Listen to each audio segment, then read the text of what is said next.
Anthony Skinner.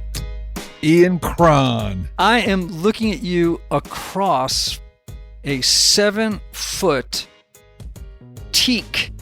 That's right. Table, our new podcast desk. Woo-hoo! Here at Typology Studios in 12 South of Nashville, Tennessee neighborhood, and above the garage, above my garage. We were just at a party last night, and somebody was telling me all the really good podcasts are done in the garage. Oh, from your lips to my ear. Yes. So now we're in the club. We are in the club. Yeah. And how much did this thing weigh getting up the staircase again? Oh my gosh. It's like 84 inches by 40 inches, and it is heavy. It's like 300 pounds. It basically took your whole family to get it up there. Yes. Minus me. You. Hey, where was he when we needed him? Conveniently missing. Just like their childhoods. So, speaking of podcasts, tell me what you're listening to these days. Oh, I'm a podcast junkie. Yeah, I love them. I listen to my podcast in the shower. Oh, do you really? Yeah, I have my iPad and I just lean it on the thing. It's not very technically sophisticated, but I listen to. So recently, I listened to Dax Shepard. Oh yeah, Dax is great. Armchair Expert, it's called. Yeah. Right. Mm-hmm. I listen to Mark Maron. WTF. Mm-hmm. I don't listen to Joe Rogan. I watch clips of Joe. And he's got the biggest podcast in America, in the world. Yeah. He just sold his podcast to Spotify for $200 million. Yeah. Why haven't Crazy. you gotten me a $200 million deal? We're headed there. Dang. Yeah, same. I like Mark Maron, WTF. Occasionally I'll catch some Joe Rogan. I like The Portal with Eric Weinstein. How about Restoring the Soul with Michael Cusick? I listened to that podcast. Oh, I love me some Michael Cusick. Questlove Supreme. I have Questlove. Great. Yeah. Interviews. I'll tell you a podcast I love Uh-huh. is the show Smartless. Smartless. Have you ever heard Smartless? No. Oh, it is awesome. It's with Jason Bateman, Sean Hayes, and Will Arnett. Oh, wow. And the three of them, it's really cool. it's funny, it's charming. Yeah. It's, everything you would expect from those three guys. What's the name of that one again? Smartless. Smartless. Okay. I'm going to check that out. I want to tell you about another great podcast. Yeah. Today's interview with Bill Haslam, former governor of Tennessee and author of the new book, Faithful Presence, The Promise and the Peril of Faith in the Public Square. I read this book in an early galley of it, and it is terrific. Oh, that's good. And this conversation with him was really great. Oh, really good. Yeah, he was really self-disclosing. Yes. And I think a lot of people are going to really take a lot away from this, and especially threes, as he is a three. Oh, yeah. Through and through. Let me just read his bio because it's the best way for me to kind of explain who Bill is. Bill is the former 2-term mayor of Knoxville, Tennessee, and former 2-term governor of Tennessee, reelected in 2014 with the largest victory margin of any gubernatorial election in Tennessee history. Wow. Did you know that? I didn't know that. No. I didn't know it either. Wow. He's a friend, and I didn't know that. Yeah. During his tenure, Tennessee became the fastest improving state in the country in K-12 education and the first state to provide free community college or technical school for all its citizens. Wow. I could go on and on. In addition, he added 475,000 new jobs in the state. Now he is a visiting professor of political science at Vanderbilt. He and his wife, Crissy, who is a prize, I might add, have 3 children and 9 grandchildren. And this conversation is not only discussing this remarkable new book, but really his remarkable life and his journey as a 3 on the Enneagram. Yeah. He's so self-aware and thoughtful, really thoughtful. Yeah. So shall we get to it? Let's get to it. All right, with no further ado, this is my friend, Bill Haslam.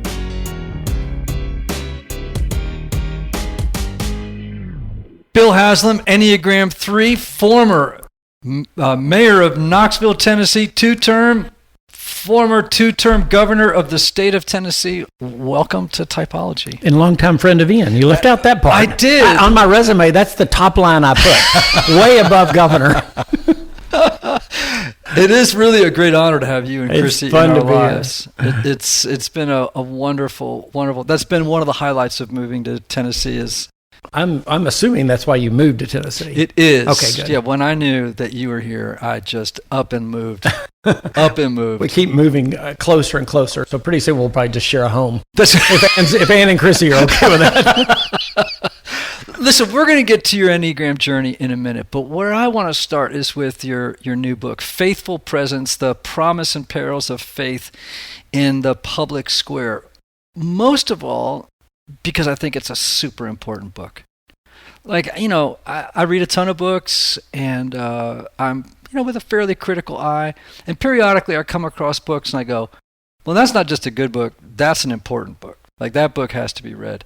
So let's just start with the basic interviewer question, which you've heard a million times now since the book came out 2 weeks ago, which is just give us the premise of the book, and most importantly, what compelled you to write it?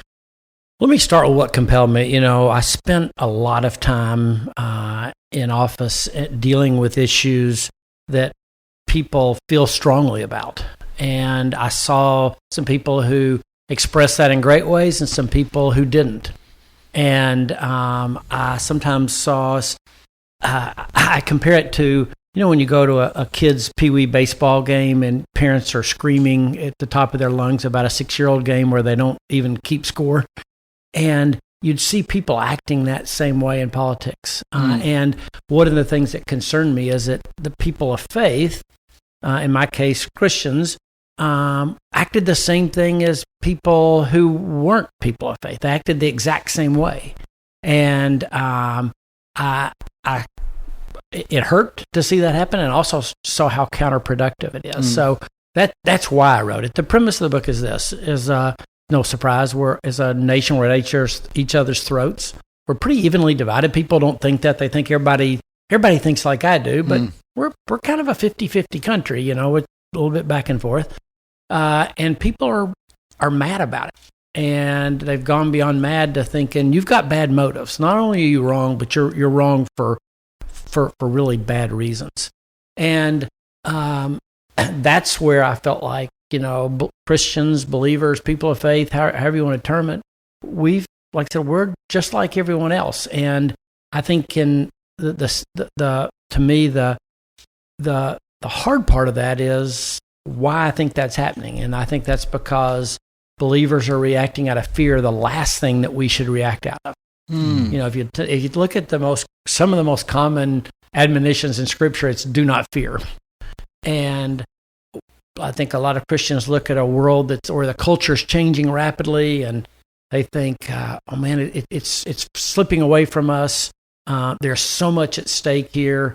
Let's set aside all those things about how Jesus taught us to act, because the stakes are too high. And if we unilaterally disarm, our side's going to get wiped out." Wow.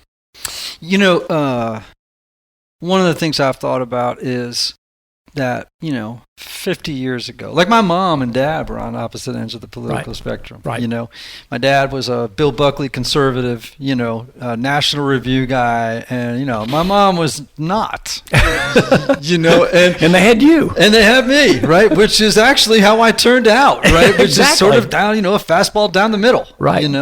Or just someone who was, I guess I would sort of characterize myself as someone who recognizes that neither party has the answers to all of life's problems.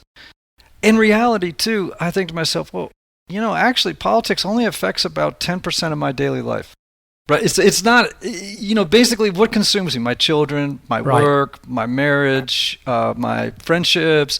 This is where I spend it's not like, I don't have the TV running all the time, but so I think there's an overemphasis on the role of politics. But I also think that 50 years ago, people would have said, I have an opinion about politics, but I'm not my politics. Like it was, I think people have become so over-identified. Like very, very well said. Right. So their whole identity is their party or their position. And so when someone disagrees with it, it feels like an entire negation of their person, not just an opinion. Now it's their person. And of their deepest values and concerns. Right. Yeah. Because everything's wrapped up in that. Right. And that means the conversation cannot happen. Right. But back to what you said earlier, I think one of the issues that we have is this. One of the hallmarks, I think, of being a person of faith is starting with this idea that we're broken people, like we're imperfect, we're sinful. Use whatever you want to word you want to use, but I'll stick with broken right now, which means, in the 30 minutes since I first saw you, I've probably, made 10 mistakes, and I've made 2,000 today. But I only counted 4. That's right. Well, but the point is, we know we're broken, imperfect people. As the Book of Common Prayer says, all we like sheep have gone astray. That's kind of fundamental to what we believe. And yet we enter the public square thinking, I've got all this right, and I have the right answers. And instead of the sense of, I'm firm in my convictions. I know what I really believe, but I also know that I don't get everything exactly right. And so I should be coming into this argument with the hope of getting to the right answer, not just having you agree to my answer. And that's where we are today. Yeah. Where I always hope that people can get to, I love the word irenic, right? Just meaning a reconciling spirit. How do we bring that voice of reason and care with the desire to live in reconciling relationships with other people? And that's the word I kept coming away with as I read the book. Like Bill has a real irenic spirit. Well, it's interesting if you think about the things that Christians are known for in the public square. There's certain issues, but if we talked about, you and I have talked about this before. James says, what's wisdom from above? It's pure, peaceable, gentle, full of mercy and good fruit, open to impartial and sincere. And if I said, are Christians in the public square known for being open to reason? Most people would say, no, not even close. But yet that's instruction for us. Right. Yeah. And it's a big blind spot if we're not practicing. Yeah. Right. What gives you hope about the public sphere? Hey, Typology Tribe. I want to take a moment to thank our sponsors for helping us bring you what I hope is great content every week. Now, you all know I'm a big proponent of counseling. Whether you feel like something is interfering with your happiness or preventing you from achieving certain goals, counseling is a great tool to help identify what those blocks are and then work through them. Yet finding a therapist can sometimes feel intimidating, but not with BetterHelp. BetterHelp offers online counseling at your own time and your own pace. You can schedule secure video or phone sessions plus text and chat with your therapist when it's convenient for you. These are licensed professional counselors who specialize in things like depression, anxiety, stress, relationships, LGBT matters, trauma, and grief. BetterHelp has counselors available worldwide and have over 3,000 U.S. licensed therapists across all 50 states. In fact, so many people have been using BetterHelp that they are recruiting additional counselors in all 50 states. And get this, if you're not satisfied with your counselor for any reason, you can request a new one at any time at no additional cost. Best of all, it's a truly affordable option. I want you to start living a happier life today. As a listener, you'll get 10% off your first month by visiting betterhelp.com/typologypodcast. Join over 1 million people taking charge of their mental health. Again, that's BetterHelp, HELP.com/typologypodcast. TYPOLOGYPODCAST. What gives you hope about the public sphere? It's this. We can all get really, really frustrated because we see politicians who are acting like politicians. You know, people, and maybe even more, we see people who, well, they're not. They're more like playing a senator on TV than they are actually trying to be a senator and solve problems. Right. So I think that's what discourages. But what encourages me is how many people, like you said, in real life, really are focused on the right things. And back to what you said, what happens in Washington or what happens in your state capital is really important, but it's just a piece of their life. Right. And they're out trying to say, how do I make my community better? Mm-hmm. And I think as frustrated as people are about the national scene, you can look around at communities and towns around the country and say, there's a lot of people who are living with an other-centeredness about them that's encouraging. It's funny you should say that. I remember a counselor, a friend of mine. As you know, I've been in therapy forever, sometimes with 2 therapists at a time, fooling, just telling a joke. I remember a guy saying, I was complaining and bitching about something that happened during the day. He says, have you counted the number of things that went right today? Yeah. And I went, what do you mean? He says, well, you got out of bed. Yeah. You're breathing. Your wife kissed you this morning. Yeah. Your dog greeted you with a wagging tail. Yeah. Your house still has a roof. And he said, like, your blood cells decided to do this today. Right. In the millions of things that, I think to myself, of course, in media, which is a disaster right now. Yeah. The clickbait is, all dominating. And so you get this sense that there's nothing going right. And you think, do you have any idea of how many heroes are walking around the world doing good? I was incredibly encouraged as governor when I got there. People who are, you think, these bureaucrats who work for the state, but how many great people there were who really did just want to serve, whether it be they were in the mental health department or corrections or education. They just wanted to make things better for their piece of the world. And I'm thinking, when you were talking about that, how many good things have happened to you? You and I know each other because mutual friends, Rick and Joe Woolworth, and they end every day before they go. Last thing they do before they go to sleep is they tell each other 3 things they're grateful for from that day, which is a pretty healthy practice. I try to do that every single night. I usually fall asleep, just kind of going through an inventory of all the things I'm grateful for, and also think about, what could I have done better that I can change tomorrow? Are there any amends I need to make? Was I short with anybody? That's a great one. And without being self-condemning or anything else, just like, I'm just going to do a little bit of an inventory and figure out, what do I got to do tomorrow to make something better that didn't go well, All right, so a question I have for you is, and this has happened to me now with a couple of books. Every time you write a book, you a couple of weeks later, a couple of months, a couple of years even, go by and you think, man, I wish I'd said that. Or I wish I hadn't said that, or I hadn't said it that way, or whatever. Have you begun to have any thoughts or feelings like that? Because I don't know that I'll write another book. When I did this one, I said, I'm going to do the audio version myself. And so I went to, you're laughing because you were smarter than that. But so you go to this studio and record it. And when you do it, you're reading it and you go, well, that I didn't say that very well, or I didn't, I got about halfway through of making that point. So my main thought would be actually think what I'm trying to say is the right thing to say. I'm not certain that I said it well enough or strong enough. So kind of like, write him. I didn't sing it with enough gusto.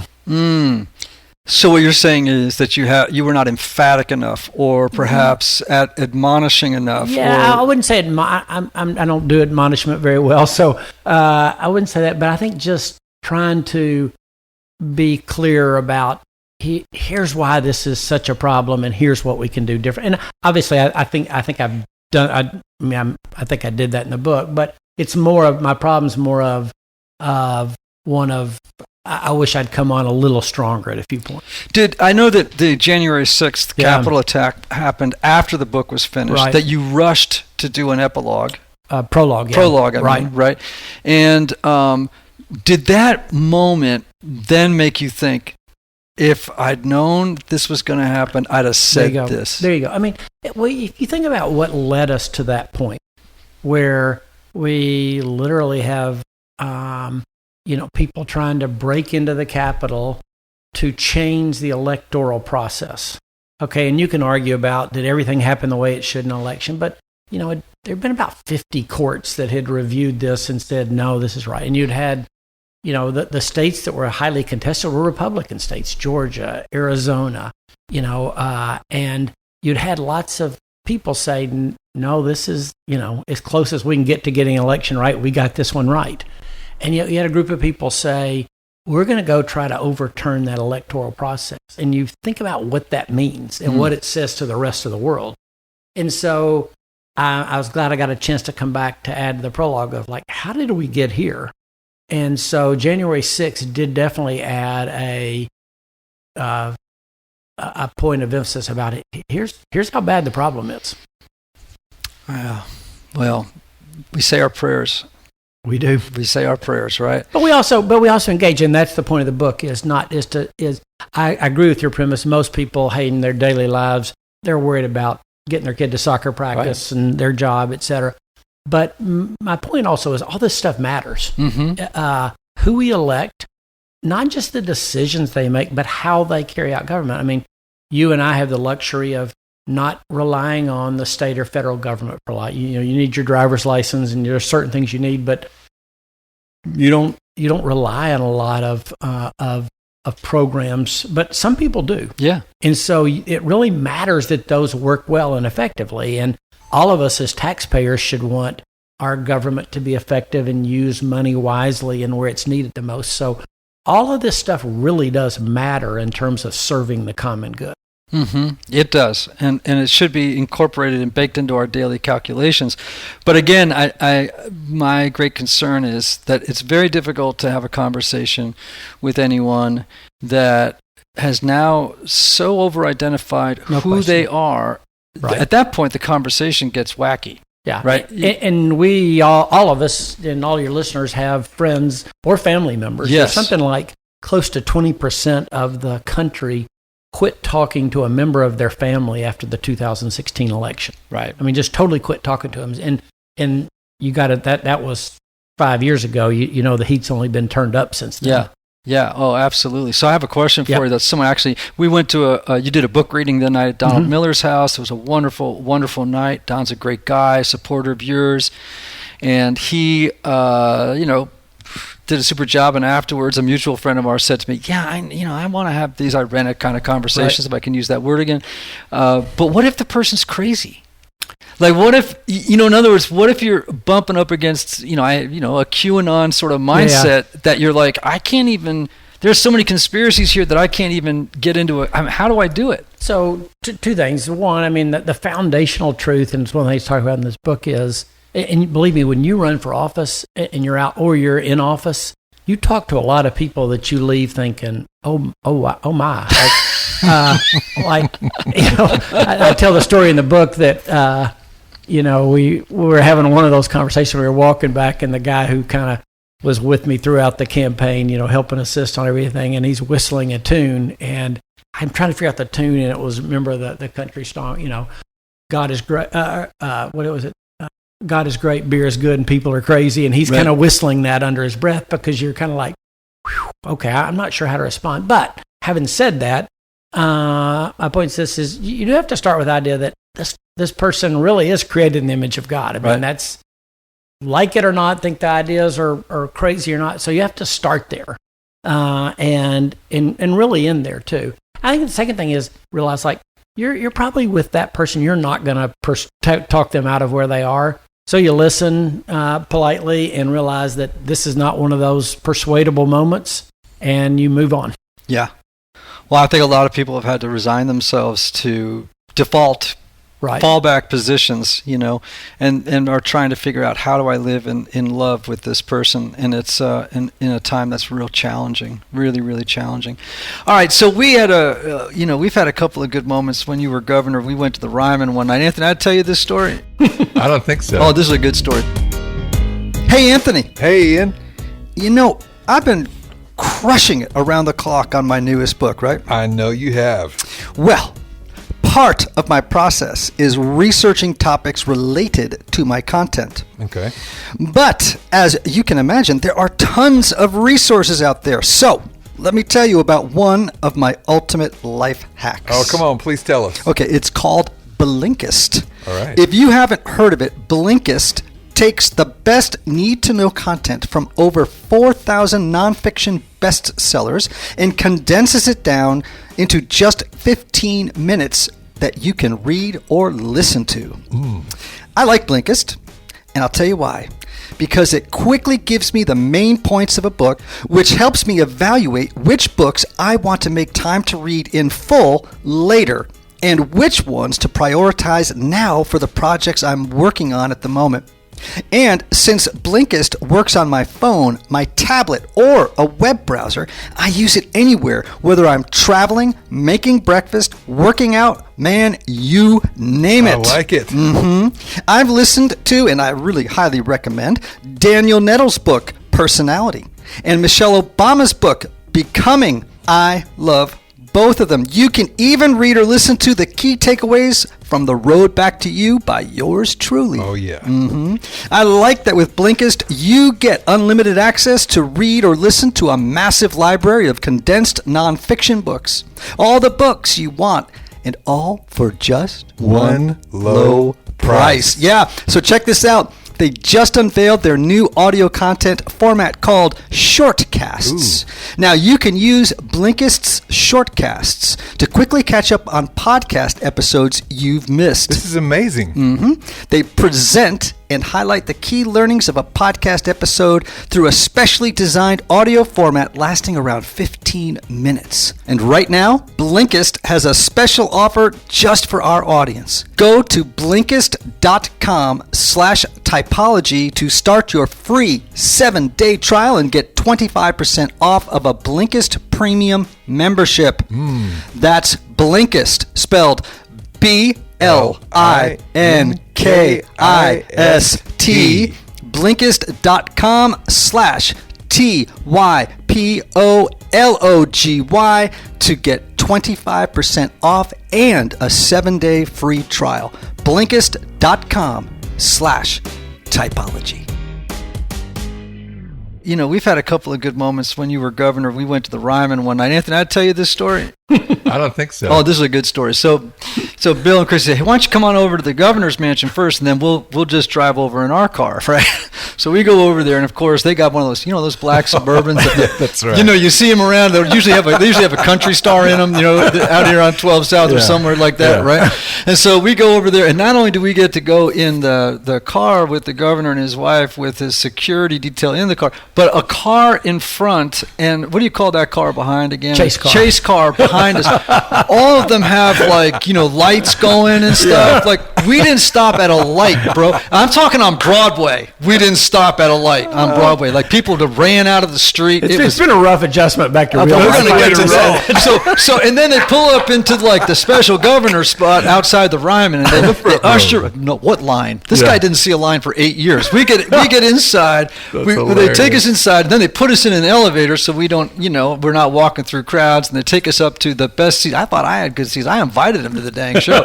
He had better seats than I had. I'm like, rip them up, throw them out, and so, and you've had, one of the things I love about the book, the reason I bring this up is not only to humiliate you, which is sort of fun, but also because you tell story after story in here. I love the memoirish quality to here. This is not just a book. This is not a book that you're going to read and think, okay, this is just about faith and politics, but it's also, there's a lot of heart in it about your own personal journey as a person in the public sphere, and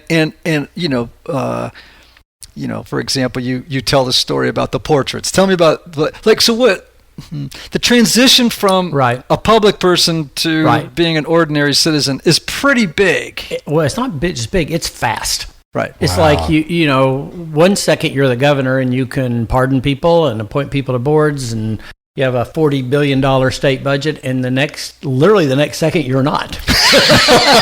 Back when the inauguration of my successor happened, I was sitting next to my seat on the stage was next to the Senate Majority Leader, and he turned over and goes, I have never, ever sat next to somebody who's lost so much power so quickly. Wow. And so, and I tell the story in the book that one of the state reps came over to me. Walked up right up when I was over and said, hey, I want to get a picture with the governor. And I got ready to kind of put my arm around him, stand by him, and he handed me his phone so I could take a picture of him and the new governor. So it's really fast. But actually, there's certain things you do miss going to the Ryman, and going from home to your seat in 7.5 minutes. Yes. I miss it. Yeah, right. I'm kind of surprised you're still my friend. I am that shallow. I could go away. Benefit. But, there's a part of your life you get back to. Mm-hmm. And you also, during that period of time, you miss being in the car by yourself or being in the car with just your wife or having the freedom to go for a walk by yourself. So there's while all that's really fun, after 8 years, you've kind of had enough. Yeah. Ready to have a little life back. Well, so this brings me to the Enneagram. Because I am curious how an Enneagram 3, a performer, makes the transition from moving through the world, recognized at least by everyone as a success in the sense that you have achieved high office. They may not like you or what you stand for, but you have reached a certain pinnacle, right?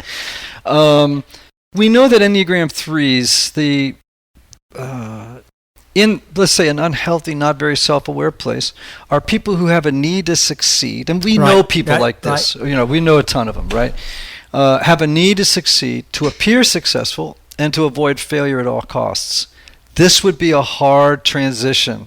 Harder maybe for a 3 than any other type. Yeah.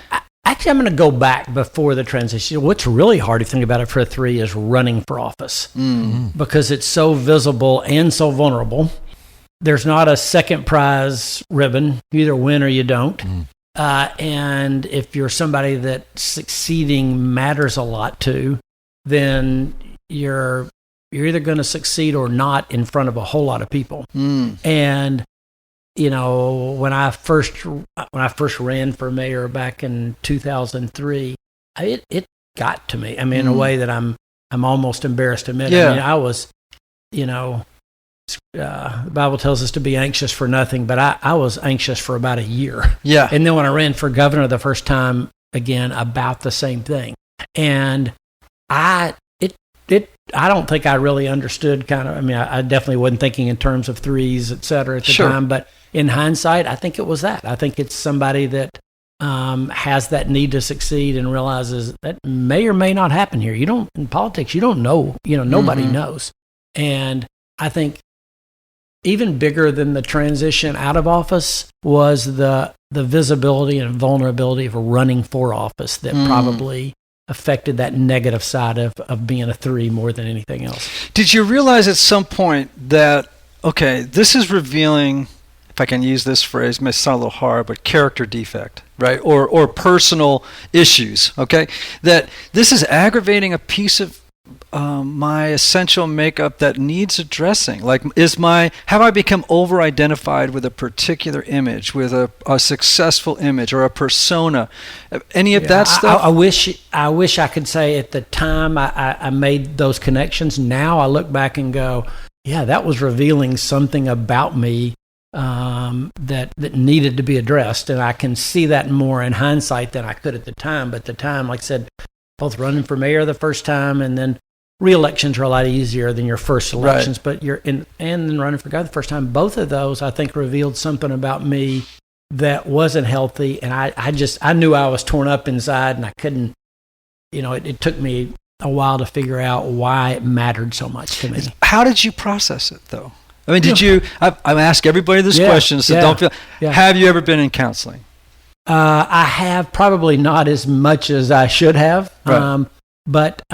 And actually, in hindsight, it would have been great to have been in counseling in the middle of that. Right. Because listen, running for office, I don't know, for somebody, maybe an 8 would love it or something, I don't know. But for most people, it's not fun. It's a very stress-inducing, high-wire act.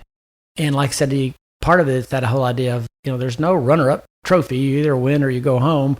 And so many people are helping you. And you don't want to let them down. And it's, like I said, it's just such a front page type of existence. And now looking back, I would say it would have been great to have somebody helping me like, okay, why do you have such an upset stomach about this? And one of the stories I tell in the book is one of my very best friends came over about 4 nights before, or maybe about a week before the election, my first election as mayor. And I wish I could say I wasn't, but I had a deep stomach ache. I was in knots. Yeah. And he, said, I want to come see. He said, I can't, man. I'm too busy. No, I'm going to come see you. And he said, it's going to be okay. And I kind of looked at him and like, have you seen a poll that I haven't seen? He goes, no, I have no idea. He said, but it's going to be okay. One way or another, this election is not, going to determine, who you are or whether or not the God of the universe still loves you and means you well. And that was a great kind of like, oh yeah, I'm so wrapped up in this that I've kind of lost that picture of something beyond whether this race is going to define the rest of my life or not. Or your value as a human being. Yep. Really, I'm a 4 with a hardcore 3-wing, right? So, I mean, I know enough about 3, and I grew up in, in a place in a time when, in a place full of 3s. Oh, good Lord. Like Greenwich, Connecticut, ground zero, epicenter of 3-ness in the universe, right? But I there are times even now, just to be honest, where, you get into a situation like, you write a book about the Enneagram, it does pretty well, and then you wake up one day and you realize, I'm Enneagram guy. Yeah. And that means, it's now provided me with some things I really like. Right. It has stroked my ego. Right. It has, made me an income I really enjoy. It has done all this stuff. And one day you wake up and you go, who am I? Yeah. And then you have to realize, like, I'm not Enneagram guy. I'm Ian Cron, who happens to do this thing with the Enneagram, but I've got to separate that out or I'm going to be miserable. Yeah. And terrified every day. Am I going to lose that? Am I going to get it? Is it going to be okay? Yeah, I'm very, one of the temptations is being the Enneagram guy, being the governor, whatever. There comes with a sense of, okay, there's a sense of being a validity of being legit. Like, hey, he's the Enneagram. That's a legit deal. But you realize, like, if my contentment is in that eventually there's going to be a new Enneagram guy, and there is a new governor, and yeah. I just saw some poll where 40% of the people can't tell you who the last governor, that would be me, is already, and that's 2.5 years ago. So there's a reality in which all that moves fast. The other thing hard about being a 3, like I said, running's hard. Being in office, like I said, in today's world, if 55% of the people think you're doing a good job, that's a big number in today's world. Okay. Right. But that means like almost half of the people walking down the aisle of the supermarket think you're doing a bad job. Right. Or the people who, wherever you are. Right. And so there's this, and everybody, by the way, has an opinion. And for a 3 to have half of the people, have everybody have an opinion and have half the people think you're not all that takes a little getting used to as well. Hey everybody, one of the lessons I've learned over the years is that not everybody benefits from a traditional 50-minute counseling session. And this is why some people can go to couples therapy or personal counseling for a long time and never really get anywhere. This is why I'm such a believer of intensive counseling and my friends at Restoring the Soul in Colorado, created by my longtime friend Michael Cusick to help couples or individuals experience deep change in half-day blocks over 1 or 2 weeks. Now listen, if you can't wait months or years to get to the bottom of an issue or to experience breakthrough, you need to get in touch with my friend Michael and his extraordinary team of counselors at Restoring the Soul. If you're looking to get out of the rut you're in, but can't wait months or years, call Restoring the Soul today for a free consultation with Michael's staff. Call 303-932-9777 and learn how their intensive counseling process can help you. As a special bonus, just for Typology listeners, make sure to visit www.restoringthesoul.com/typology to download their PDF called 5 Ways Unaddressed Trauma May Be Derailing Your Relationships. All right, so we had this conversation the other day, and I want to raise it again because I think it's important. I think at around the midpoint of life, or at some point, a transition has to happen in a person's life where you've crushed it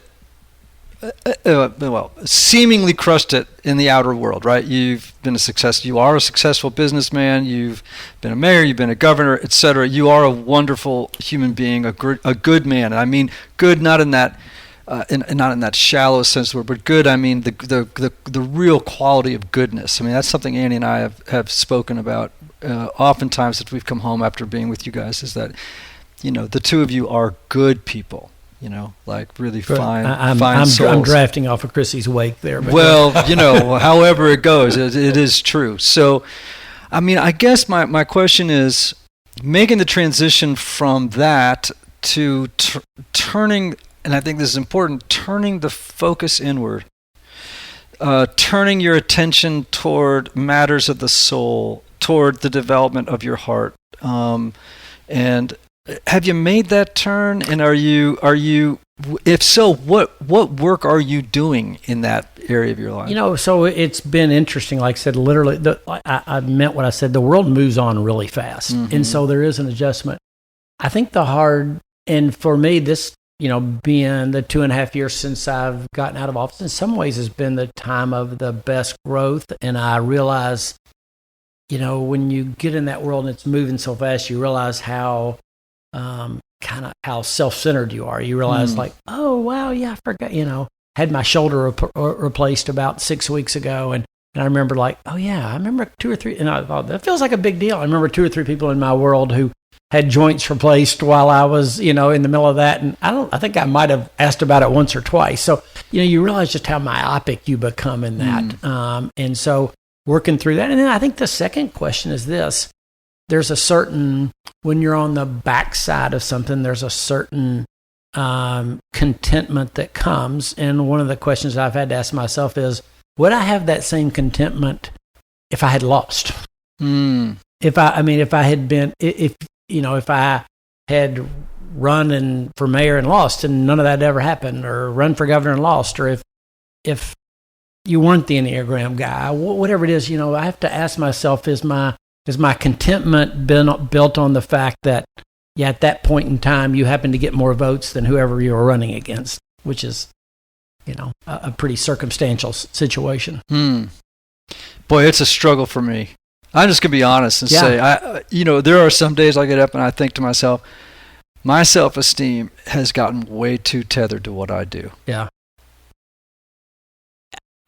I sometimes, my question would be, my self-esteem / contentment / vision of my self-worth is tied up in the fact, oh yeah, I did something. I climbed that mountain. And so now it's easier for you to look and say, why are you struggling so much? And somebody might say, well, I didn't get a chance to climb that mountain. And the most recent question I'm asking myself is that, like, what if all that hadn't happened? Would I have that same sense of contentment, or would I be trying, I got to find a mountain to climb? Do you? I don't feel that way now. But I don't, again, my question's more of, if I had lost that, would I still need to have some trophy to hang on the wall? Yeah. And I think most threes would say, like, probably. I would say, yeah, probably. And I would also say that I think most threes, in many ways, the saddest number on the Enneagram is a 3 who did not live up to the potential that they thought they could have. Right. Just, if they haven't made peace with that, it's pretty hellish. Yeah. And so, that to me, that would be, on the flip side of that would be, you do meet those people who are 3s and life didn't work out perfect for them for a variety of reasons. And, life can do that way. The ball takes funny bounces, and you meet them and you go, they got past that. Life didn't work the way that they thought it was supposed to, and yet there's still a contentment there. They have to work for it, though. They do. And they have worked for it. And that's why I say those are the people I meet and I'm really impressed with. Both of us have been involved in a conference down in Florida, which is for what I think they call high trajectory leaders, right? So it's a pretty good looking bunch, right? There's a lot of credentials in the room. They're younger than we are. They're way younger than we are, right? And the conference is designed to try and help them not make the same dumb mistakes that we did, right? And I heard a guy there speak, and he had been, I think he was a lawyer, and had been very, very successsul. Yeah. But reached the last 10 years of his life and not in a good space, right? Feeling a little bit like a little bit imposterish. Didn't love what he did anymore. Hadn't for quite some time. But, he had a country club and he had, expenses and this thing and the next thing. And he just hit that moment as a 3 where he said, I have to go on this inner journey. And I love what he said to me one time. He said, he says, sometimes his name was David. He says, sometimes I get up in the morning and I just go Daviding. And I'm like, well, what does that mean even? I think I get what you're saying, but, unpack that for me. I'm curious when people say stuff like that. And basically, in his spiritual journey, in his journey of life, he realized, I'm valued not for what I do or for what I've achieved, but for who I am. Yeah. And exploring the I am part in this phase of my life is wonderful. Huh. Not the I do me, but the I am me. How does that resonate with you?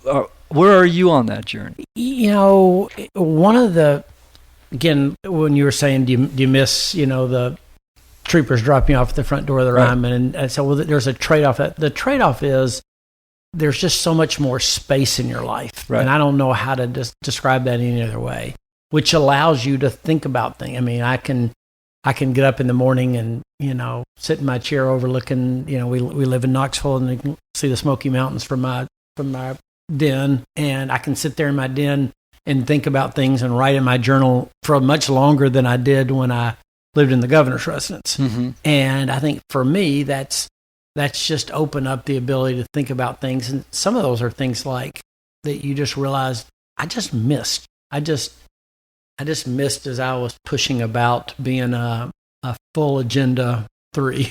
Right. And now you feel like you're, maybe I would say, call it reclaiming the authentic self. I think that's fair, and or maybe even I don't know if it's reclaim or something. It might be rediscovering. Rediscovering. I just think, or discovering. Maybe take the re out. Mm-hmm. If you're a person who has been achievement oriented all your life, you can brush by all of that. And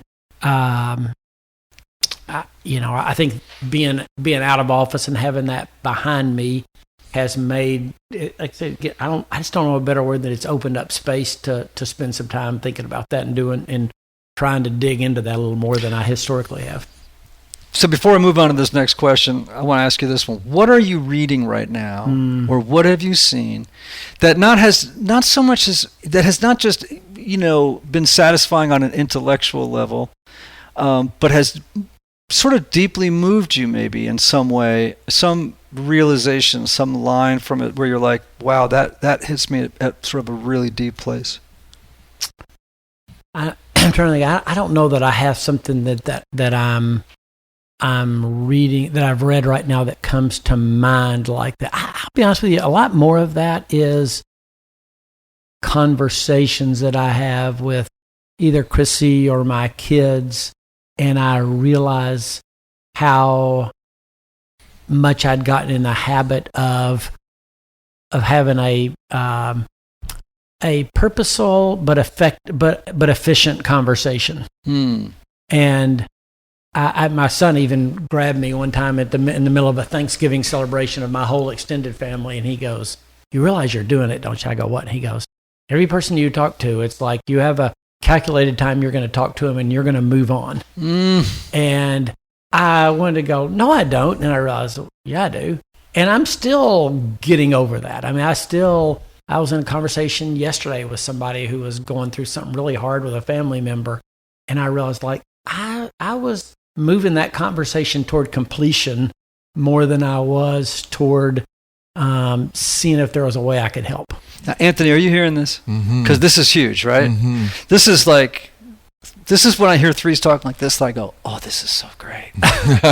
Because what you're describing is really textbook three stuff, right? I actually even have written here in some notes, I said, the superpower of threes is their ability to make things happen by finding the most direct path to the goal line, removing obstacles that get in the way, and looking good and competent doing it, right? I mean, that's, that can be leveraged for the good, or it can turn sideways on you in relationships. And part of the problem for threes sometimes is they get so good at that stuff, wanting to move along. They don't like to get stuck in other people's feelings too long. I think it's really fair. And then you realize, like, every now and then you have these, I don't know a better term than holy moments, that because you don't want to get stuck, you're moving on and you miss it. Yes. And then that's where threes can get into a lot of trouble in relationships. Or even not. I mean, sometimes threes are good enough to know how to not get in trouble, but I'd put it to miss a lot of opportunities. I mean, I got in my car yesterday. Like I said, I was talking to some friends who had a family member who was, recently discovered addiction and dealing with that. And I just realized, like, I made what should have been a 30-minute conversation into a 5-minute conversation. Oh, yeah. And I kind of got back in my car and thought, what am I doing? Where am I going? Right. Well, that's a great question for a three to ask. And I think that is the goal of the Enneagram, right? Is you discover and you will like this. One of the reasons I think threes sometimes like the Enneagram is it is so efficient. It does such a great job of describing you very, very quickly. Right. You don't have to do a lot of reflection. Someone else has done the reflection and given me a report. Perfect. And you just highlight it for me, it'd be even better. Yeah, right. And make it actionable. Right. And yet that is the soul work. It's the ability to step back from yourself, observe an interaction, either in reflection or in the moment. Yeah. And begin to say, without checking out of the conversation, what's going on with me right now? Can I slow down? Can I recognize that this is a challenge for me that I need to work? This is an area I need to work on. How can I get more present in this conversation right now and be here for that person without looking at my watch? Right. And think about it. So if you're a three and then you're in a position like being governor, it's like being a three on steroids. Right. Because in some ways, there'd be times when Crissy would come to me and say, gosh, I just met so-and-so and, they're having problems with getting their Medicaid. And I'm like, Crissy, there's 6.8 million Tennesseans. I got to deal wholesale. I can't deal retail. You know what I mean?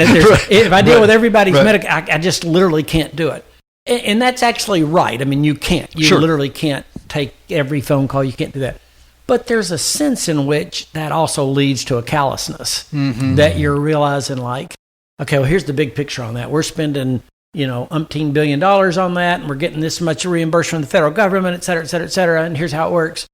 All of which is true, but, within that, if you've lost the fact that that's fine, but, Joe and Lisa's son who's disabled needs to rely on this and it's not working out, you miss that too. We years ago, when I was in Greenwich, I was assigned as an Episcopal creep. That was awesome, wasn't it? That'll be remembered. I'm going to hear that. I'm going to hear about that again. So, hey, my friend, Mr. Floyd, go ahead. Yeah, exactly. So, but I was assigned to be Desmond Tutu's chaplain for 2 days. Oh, wow. Now, just before that sounds impressive, that just basically means I follow in his wake, doing anything he asks me. Still, on a resume, that's really cool. Yeah, but they call it in the Episcopal world being his chaplain, right? And I had to get him to a fundraiser dinner where, I think every table was $50,000. Right. And, it was for some right. great thing. And he was late. we were like, so we're in the limo, and we get there, and I'm looking at my watch because I'm the one responsible for getting them there on time. And I got a bishop and others who are like, what's Cron doing, right? Yeah. And we get there, and there's a line of 10 valet parking guys, and all with white shirts, black pants, hands really, put together, and hands behind their back, standing in line as Desmond's getting out of his car.